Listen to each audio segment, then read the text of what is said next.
Ya setuju saja karena sudah tertulis di Nah, Bible. iblis setuju, kakak setuju. Lantas apa bedanya kakak sama iblis? Oke, ini jawabannya. Jawabannya di Yohanes 8:40 sampai 44 tadi ya. Jawabannya adalah iblis punya andil besar. Tapi tujuan akhirnya tetap rencana Elohim. Jadi di sini iblis itu memang punya andil besar. Tapi tujuan akhirnya tetap itu semua rencananya Elohim. Karena Berarti penyaliban itu rencana Elohim. tanpa seizin Elohim, semua penyaliban itu tidak terjadi. Berarti penyaliban itu rencana Elohim. Ya bisa jadi rencana Elohim Oh, sendiri. berarti Elohim kerjasama sama iblis untuk membunuh Yesus. Ya tidak kerjasama, tidak. Begini, Dengar kakak ya, iblis ntar dulu, mengingin. artinya Jenny nih, Jenny, di zaman dulu ya, di zaman dulu Jenny dan orang banyak itu serta iblis bertanggung jawab karena benci. Tapi Elohim berdaulat memakai kejahatan itu untuk keselamatan manusia. Nah, di sini Kejahatan siapa Elohim, dipakai Elohim kakak? jadi Elohim di sini pakai kejahatan Jenny dan iblis-iblis dan orang Ya, banyak itu kejahatan siapa yang dipakai untuk Elohim untuk keselamatan, menyalibkan Yesus? Kejahatan untuk siapa? keselamatan. Ya kejahatan Jenny waktu Tidak, dengar dulu. dulu kakak Jenny, tenang. Kayak Tenang dulu kakak. salibkan dia, Kakak salibkan Jenny, dia itu. kakak Jenny tenang dulu, tenang dulu, tenang dulu. Tadi kakak bilang, yang menggunakan kejahatan itu. Kejahatan siapa yang digunakan Elohim untuk menyalibkan Yesus? Kejahatan siapa kakak? Kejahatan manusia yang pada teriak-teriak salibkan dia, kejahatan orang banyak waktu itu. Jadi Oh, iblis berarti itu iblis nggak jahat. nanti dulu. Iblis itu jahat nih ya jawabannya ya.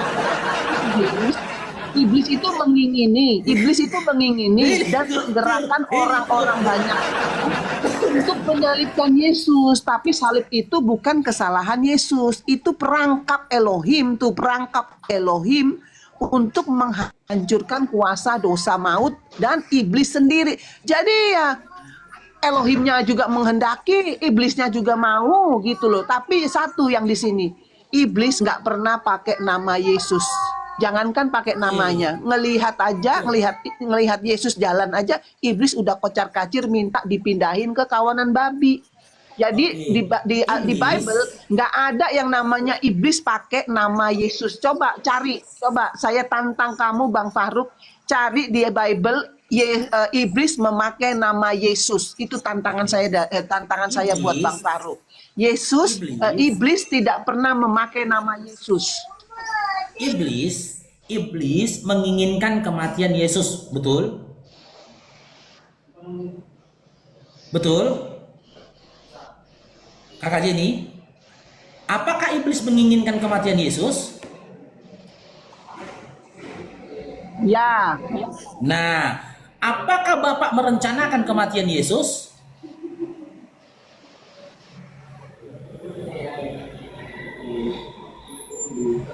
sabar ya. Ini cucu saya lagi minta uang jajan. Sabar ya.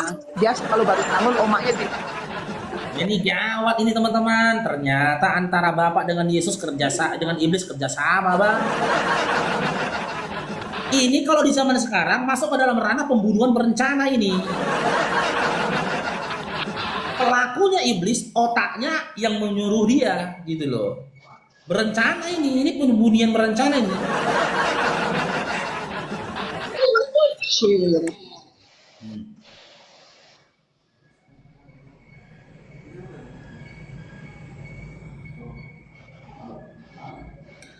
Oke, saya tanya lagi kakak, apakah Bapak merencanakan kematian Yesus? Iya, sebelumnya saya minta maaf ya, soalnya anak-anak saya tuh kalau ini kan libur sekolah, baru bangun pada minta jajan semua, minta uang Ya. buat ke supermarket. Apakah Bapak berencana dengan kematiannya Yesus? Iya, ada. Ya sudah, Itu berarti antara rencananya Bapak, Elohim. sabar dulu kakak, berarti antara Bapak dengan iblis itu berencana ya, punya rencana yang sama ya untuk kematian Yesus, betul?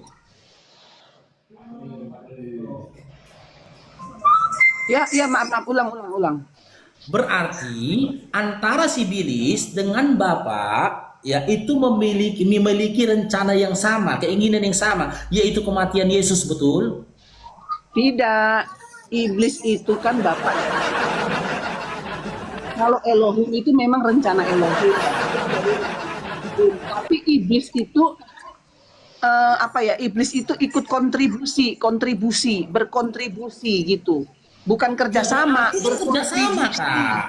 bukan Iya. kerjasama, berkontribusi. Oke, berarti kita ulang ya, kita ubah ya, dengar ya. Bapak mengkehendaki kematian Yesus dengan cara berkontribusi dengan iblis, betul? Betul? Kakak Jenny?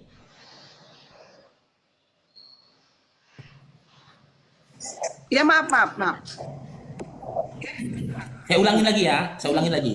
Berarti Bapak berencana membunuh atau menyalibkan Yesus, mematikan Yesus dengan cara berkontribusi dengan si Bilis, betul? Tidak, Elohim Loh, itu cuma- rencana Elohim.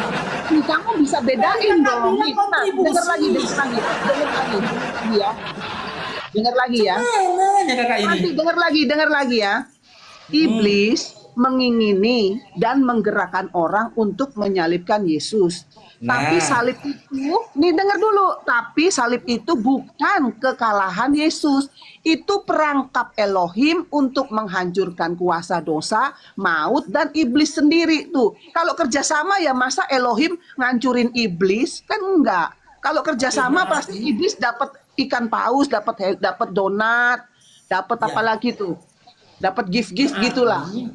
Nah, di sini Elohim Berarti ini Bapak tidak menginginkan kematian Yesus. bagian rencana dari Elohim, dan iblis Oke. di sini berkontribusi. Ya. Kalau iblis Apakah kerjasama rencana sama Elohim itu terwujud? otomatis iblis dapat gift-gift dari Elohim. Tapi di sini Iya. Elohim menghancurkan kuasa dosa maut dan iblis itu sendiri gitu. Udah jangan Ya, diputar-putar lagi ya. apakah dengar dulu, saya ulangi lagi. Apakah Elohim punya rencana untuk kematian Yesus? Nah, itu bagian dari rencana Elohim, inisiatif Oke. Elohim, Oke, inisiatif. apakah rencana, sabar dulu Kak. Apakah rencana dan inisiatifnya Elohim itu terwujud? terwujud dengan Terwujud. Oke, terwujud ya. Elohim menginginkan dan merencanakan kematian Yesus dan itu terwujud. Sekarang saya tanya iblis. Apakah iblis menginginkan kematian Yesus? Udah pasti. Menginginkan kan? Nah, Bapak menginginkan kematian Yesus, iblis menginginkan kematian Yesus. Lantas apa perbedaan keinginan Bapak dengan keinginan si iblis? Sementara dalam Yohanes 17 nomor 5, keinginan Yesus itu minta dipermuliakan, Kak. Nih. Elohim inginkan Yesus itu mati. Barakallahu fikum Bunda Sulaiha. Ya, iblis inginkan Yesus mati. Yesus dalam Yohanes 17:3, 17:5 ingin dimuliakan. Nah, yang sama Kak, rencana Elohim dengan keinginan Yesus atau rencana Elohim dengan keinginan iblis? Mana yang sama? Elohim berkeinginan Yesus mati. Si Bilis berkeinginan Yesus mati. Yesus dalam Yohanes 17 nomor 5 menginginkan dimuliakan. Keinginan siapa yang sama dengan Elohim? Keinginan Yesus atau keinginan iblis? Saya jawab ya. Silakan. Ini ada perbedaan yang sangat besar. Bapak Elohim merencanakan salib untuk menyelamatkan manusia. Nanti dulu Kak, nanti dulu. Bentar dulu, kamu dengar dulu. Bentar dulu, dengar dulu saya. Sabar dulu. Ya, turun Kak. saja lah. Kak, jangan lari, jangan melebar kemana-mana. Kita tidak berbicara dulu tentang manfaat dari penyaliban. Kita belum berbicara tentang manfaat penyaliban. Yang kita bahas dulu penyalibannya, bukan manfaatnya. Nanti cerita manfaatnya. Dengar dulu, buka mute-nya. Nanti kita bercerita tentang manfaat penyalibannya, tapi kita masih berbicara tentang keinginan. Berikan Bukan manfaat. saya 5 detik. perbedaan Kita masih berbicara dalam keinginan kakak. Nanti Kakak dulu. dengar dulu. Udah, saya udah goyang tahu. imannya. Saya Jangan udah goyang tahu. dulu imannya kakak. Saya tidak goyang iman. Kasih saya Sabar waktu 5 dulu, detik. sabar dulu kakak. Kakak jangan goyang dulu imannya. Ya, kita belum berbicara tentang manfaat dari penyaliban. Kita masih berbicara dalam konteks keinginan kematian. Ya, bukan manfaat. Nanti manfaat. Tunggu dia mati, baru kita berbicara tentang manfaat. Ini kan dia belum mati, gitu loh. Masih keinginan ini. Sabar dulu kak, jangan buru-buru menginginkan kematian Yesus. Kakak sudah akui, Elohim itu berencana menginginkan kematian Yesus. Yesus mati. Sibilis berencana menginginkan Yesus itu mati. Yesus dalam Yohanes 17 nomor 5 minta dipermuliakan Tuhan. Sekarang saya tanya, ya, yang selaras dengan keinginan Elohim, keinginan Yesus atau keinginannya Sibilis? Itu dua-duanya, tapi tujuannya beda. Kakak, jelas beda loh. Yesus minta dipermuliakan, Sibilis minta Yesus mati. Elohim menginginkan Yesus mati. Yang sama dengan keinginan Elohim, iblis atau Yesus? Meninggal. Bukalah akal kalian Kristen. Yesus itu nggak minta mati, dia minta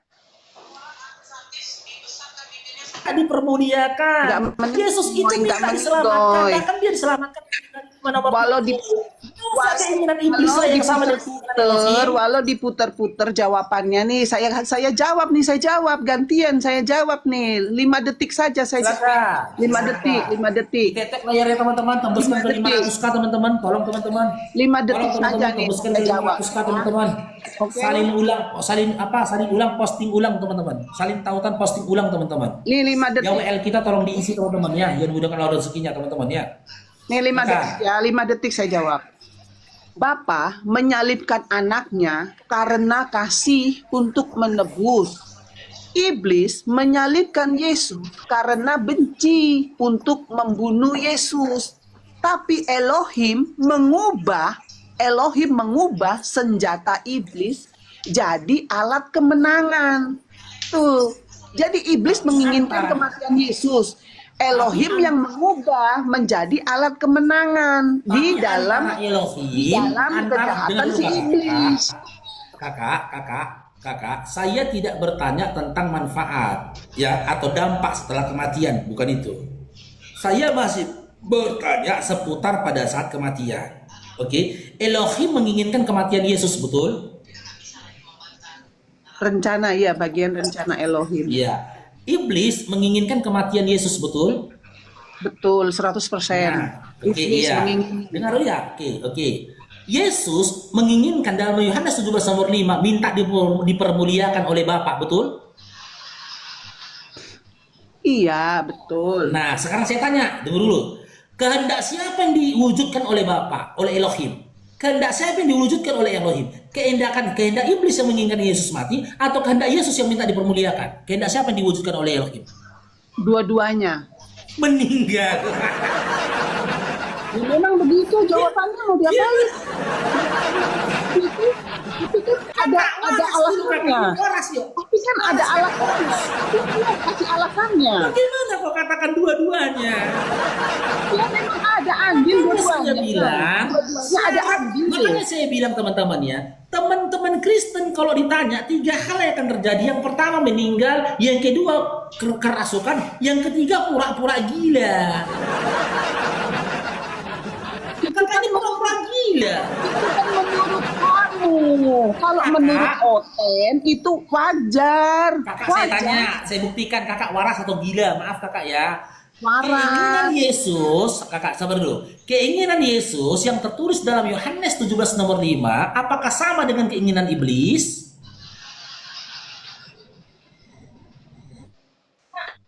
Kita dulu Yohanes 17 nomor 5. Yesus jelas dalam Yohanes 17 nomor 5 minta dipermuliakan dia. Kok kakak bilang pula sama?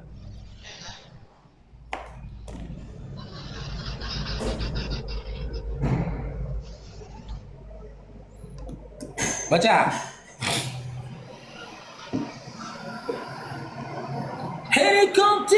helikopter. Oten ditanya muter-muter. Kalau nggak meninggal kerasukan, nggak kerasukan pura-pura gila gitu deh.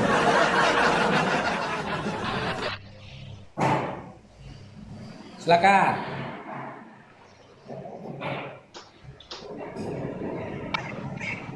Yohanes 17 nomor 5. Oleh sebab itu ya Bapa, permuliakanlah aku padamu sendiri dengan kemuliaan yang kumiliki di hadiratmu sebelum dunia ada. Nah, Ini ada sabar dulu, konteksnya ya, ada tenang konteksnya nih. Ini ada konteksnya. Tenang dulu. Saya tidak berbicara tentang softtek, nanti di softtek kan. Saya laki-laki, saya nggak butuh softtek, nanti di softtek dulu. Saya sampaikan dulu sama kakak, dalam Yohanes 17 nomor 5, Yesus minta dipermuliakan. Oke, dalam Yohanes 8 nomor 40 sampai 44, Yesus menginginkan iblis menginginkan kematian atas diri Yesus. Dan kakak tadi mengakui Bapak menginginkan kematian Yesus. Meskipun pada akhirnya ya siasat oleh iblis, siasat dan apa tujuan dari iblis itu dirubah oleh Bapak dengan menjadikan kematian Yesus itu sebagai konsep keselamatan. Kan gitu. Betul? Betul begitu, kakak? Ya. Nah, sekarang saya tanya, ketika Yesus minta dipermuliakan, iblis minta Yesus mati, meskipun pada akhirnya dirubah tujuan dari iblis tadi, tapi kenyataannya iblis minta Yesus itu mati. Yang dikehendaki oleh Elohim, yang diwujudkan oleh Elohim, itu keinginan siapa? Keinginan iblis atau keinginannya Yesus? Yang diwujudkan oleh Elohim, keinginan iblis atau keinginan Yesus? Itu keinginan Elohim. Cuman iblis ikut berperan di Saya situ. tahu kakak keinginan Elohim. Yang saya tanyakan simak kakak, fokus. Yang diwujudkan oleh Elohim, yang dikabulkan oleh Elohim, yang dijadikan oleh Elohim, keinginan iblis atau keinginan Yesus? Keinginan iblis atau keinginan Yesus? Keinginan Elohim. Saya nggak tanya keinginan Elohim loh. Saya tanya yang dikabulkan, diwujudkan, dinyatakan, dijadikan Elohim, keinginan iblis yang Yesus mati atau keinginan Yesus yang Yesus dipermuliakan? Keinginan siapa yang diwujudkan oleh Elohim?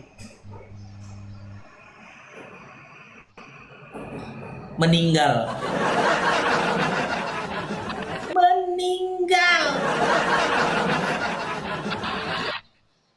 Udah 728 kali kakak meninggal di komalku.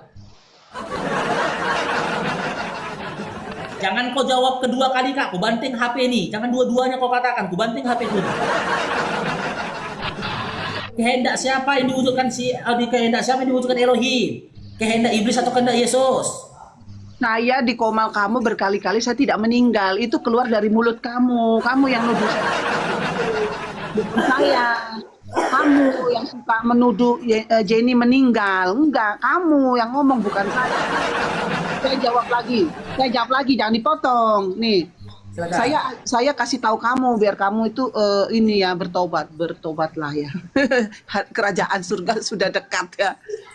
Penyalipan Yesus adalah keinginan Bapa dan ketaatan Yesus, bukan keinginan iblis yang diwujudkan Elohim.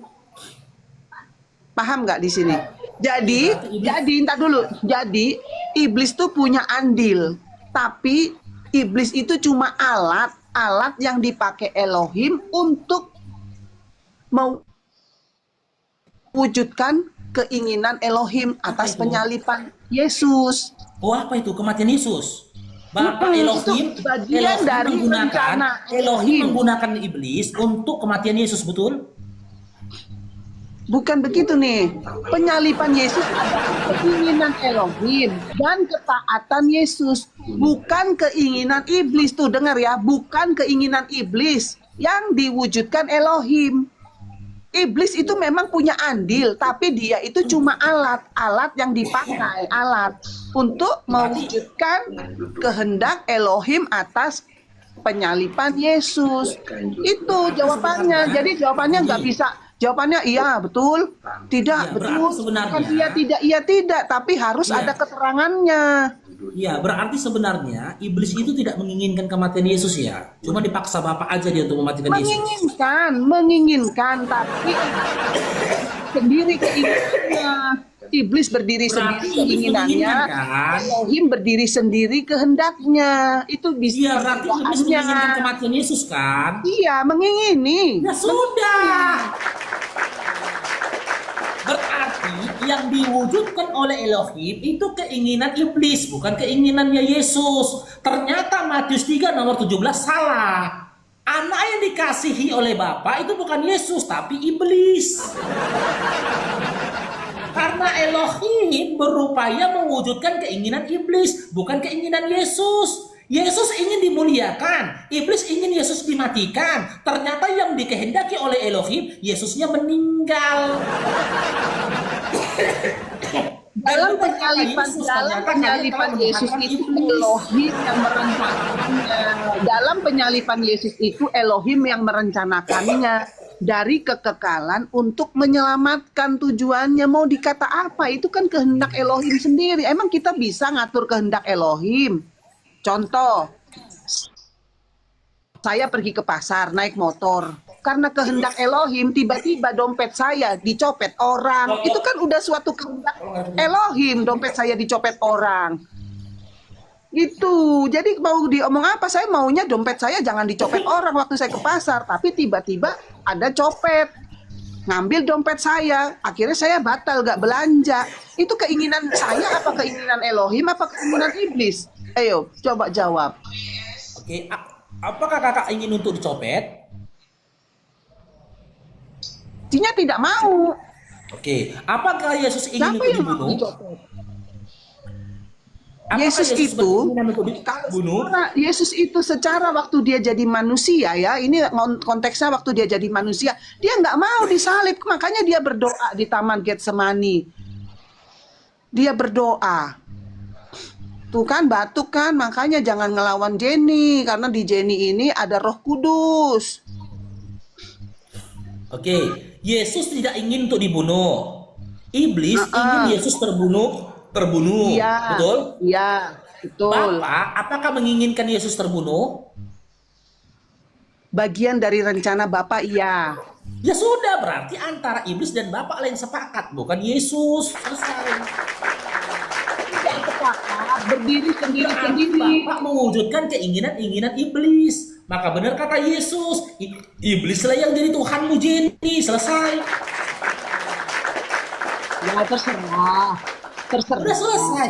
Apalagi? Iya terserah Ya Bang sudah. Fahro kan saya nyembah iblis Ternyata terserah. kakak Jenny Tapi, ini mempertuhankan iblis. Tapi kamu pernah kan diajarin kalau melihat dari ajarannya itu lihatlah dari buahnya. Buahnya Jenny apakah seperti pengikut iblis? Enggak. Jenny baik, Jenny nggak jahat, Jenny nggak tukang bohong, Jenny orangnya jujur, jadi urus suami baik, urus anak baik, urus cucu baik. Di mananya kalau saya pengikut iblis? Kan iblis itu kan bapak dari segala kejahatan. Kakak, kata Yesus dalam Yohanes, dalam Matius 7 nomor 22 sampai 23, orang pembuat kejahatan itu bukan orang yang melawan suaminya. Orang yang melakukan kejahatan itu bukan orang yang bohong. Orang yang melakukan kejahatan itu bukan orang yang menipu. Tapi orang yang melakukan kejahatan, kata Yesus dalam Matius 7, 22 sampai 23, adalah yang memanggil dia Tuhan. Bernubuat dengan nama dia, bermukjizat dengan nama dia. Itulah si pelaku kejahatan, kata Yesus. Kakak selaku Kristen, sabar dulu. Kakak melakukan semua itu, kakak manggil Yesus Tuhan. Kakak bernubuat dengan nama Yesus, bermukjizat dengan nama Yesus, mukjizatkan dengan nama Yesus. Maka kakaklah si pelaku kejahatan, kata Yesus. Kakak jahat. Di hadapan Yesus kakak tuh jahat. Selama kakak panggil dia tuh Tuhan. Kakak di hadapan Yesus tetap jahat. Selama kakak bernubuat dengan nama Yesus. Kakak jahat di hadapan Yesus. Kalau kakak bermukjizat dengan nama Yesus. Nanti dulu. Kalau memang saya itu menyebut Yesus itu Tuhan, kamu bilang jahat, tapi kenapa sampai hari ini saya bisa ngomong di komal kamu, berarti Yesus menghendaki saya untuk masuk ke komal kamu. Kalau saya ini memanggil Yesus itu Tuhan, itu suatu kejahatan bagi Tuhan Yesus. Saya udah meninggal dari kemarin-kemarin. Buktinya saya masih Kakak, Yesus ini. tidak bisa berbuat apa-apa atas keinginannya sendiri. Inilah salah satu, ini tambah lagi satu kejahatannya kakak. Kejahatannya kakak menganggap ya kuasa Yesus itu menyertai kakak. Yesus punya kuasa untuk mematikan dan menghidupkan. Sementara Yesus berkata dalam Yohanes 5:30, dia nggak bisa berbuat apa-apa atas kehendaknya sendiri. Tapi kakak paksakan Yesus bisa berbuat apa-apa dengan kehendaknya sendiri. Kata siapa memaksakan? Yesus sendiri bilang, duduk di sebelah kanan Allah Bapa. Berarti itu tentang kuasa. Yesus itu penguasa, penguasa bumi. Apapun yang dikerjakan Yesus sudah disetujui oleh Bapaknya. Makanya dia dibilang duduk di sebelah kanan Allah Bapa. Itu tentang kekuasaan, penguasa, power, kekuatan. Jadi Yesus Baca punya Matius kekuatan 22:3. untuk dunia ini. Begitu, Baca terus Matius kamu 22:3. ngomong terus akhirnya kamu cegukan tuh. Tuh Baca Yesus Matius udah 20:23. sentil ke tenggorokan kamu itu Yesus. Baca Matius 20:23. Baca, silakan. Apakah Yesus itu berkuasa? Silakan. Tuh, minum dulu ya. Minum dulu ya. Matius 20:23, baca, silakan. Semoga engkau sembuh Bang Faruk. Dalam nama Yesus sembuh. Berapa Matius berapa? Matius 20:23.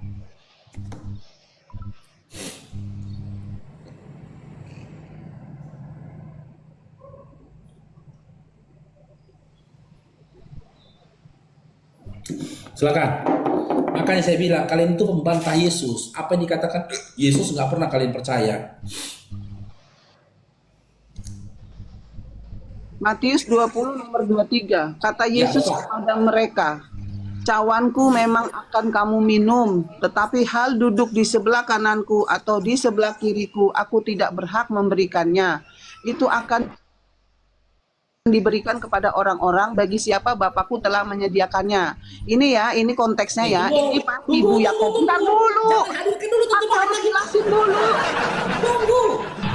Tunggu, nanti dulu diobrak-abrik Bibelnya nanti dulu.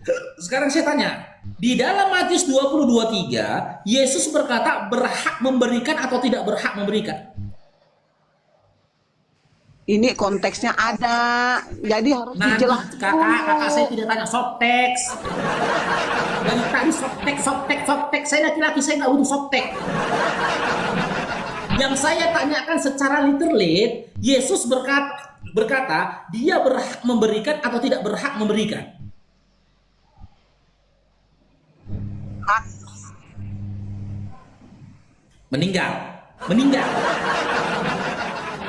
Meninggal lagi ke 739 kali meninggal. Nanyanya waktu Yesus jadi manusia sebelum disalib Berhak, atau sekarang Yesus yang udah di Berhak sorga. atau tidak berhak? Ini makanya saya terangin dulu supaya penonton Berhak atau tidak berhak? ini obrolan mamanya Yakobus. Berhak atau tidak berhak? Ini pas ibunya Yakobus dan Yohanes minta, suruhlah kedua anakku ini duduk kelak di dalam kerajaanmu, yang seorang di sebelah kananmu dan yang seorang lagi di sebelah kirimu. Murid yang lain tuh langsung marah karena mereka juga mau posisi penting.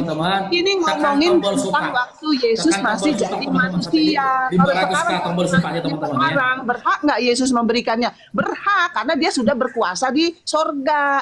Ini tuh Matius 20:23 ini Yesus masih duduk bersama murid, belum disalib. Jadi kamu janganlah menggiring pertanyaan yang aneh gitu loh. Bantah Bibelnya bang. Kakak Jenny, yang saya tanyakan dalam Matius 20 nomor 23, di situ Yesus menyatakan dia berhak memberikan atau tidak berhak memberikan. Nih ya, saya jawab di Matius 20:23 ya. 20:23 tidak berhak. Tapi jangan lupa Jangan lupa itu tadi ada alasannya, ada alasannya.